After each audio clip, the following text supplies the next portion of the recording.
Hello, welcome to the channel. This is part of a 5 video series where I'll be going over the pathway to the 2026 World Cup, so make sure to check out all the other videos linked below.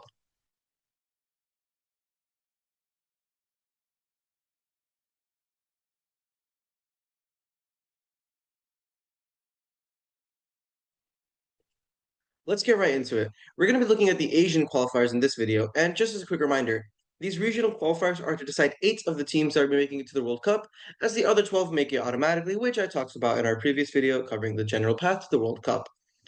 The Asian qualifiers are being hosted in Oman from October 1st to the 17th, and we'll see 9 teams compete for 3 different spots in the World Cup. There were 2 different ways to make it to this regional qualifier, and either you were part of the 2024 World Cup or you advanced from various sub-regional tournaments. The teams that made it through participation in the 2024 World Cup were Nepal, Oman, and Papua New Guinea. Uh, Unfortunately, none of them were able to win a match. Nepal did have a match get rained out. However, Oman did take some matches very closely. Papua New Guinea gave a good fight to West Indies in their first match, and Nepal was very close to qualifying had they won against South Africa to the Super 8.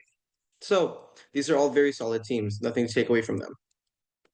Now, the remaining 6 teams made it through 4 different sub-regional tournaments, the first of which was the EAP, Eastern Asian Pacific Qualifier A, which had 4 teams participate, Samoa, the Cook Islands, Fiji, and Vanuatu.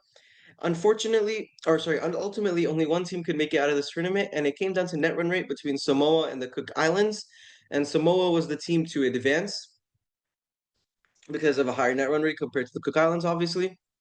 Now, the next tournament that took place was the Asia Qualifier A that had 7 different teams participating, much greater than the one we just looked at.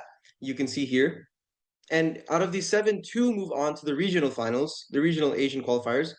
And Malaysia comfortably advanced with 5 wins out of their 6. However, the second team to advance came down to the last game out of the tournament with both Kuwait and Hong Kong playing each other on 8 points, meaning whichever team would be moving on. Unfortunately, this match was rained out after the first innings, and Kuwait moved on due to net run rate, as you can see in the image below. Now, the third tournament, Eastern Asian Pacific Qualifier B, saw Japan, Indonesia, Philippines, and South Korea fighting for a spot in the World Cup qualifier.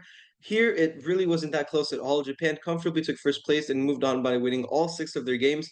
And this really isn't that big of a surprise when you look at the cricket history and realize that Japan has much stronger grassroots cricket and has consistently been one of the better teams in this area. They've participated in U19 World Cups as well. So they'll be moving on. And our final sub-regional tournament was Asia Qualifier B, which saw 7 more teams competing for 2 spots. And here, the most obvious team to move on is the UAE. They do have previous World Cup appearances. In fact, they also have taken a World Cup hat trick. Karthik Mayapan took a win against Sri Lanka.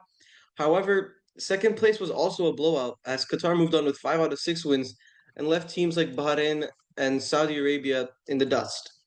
So, our final teams moving on to the Asia qualifiers are as follows.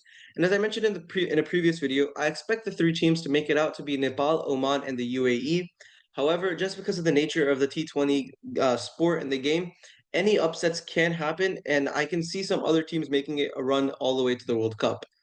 So, thank you.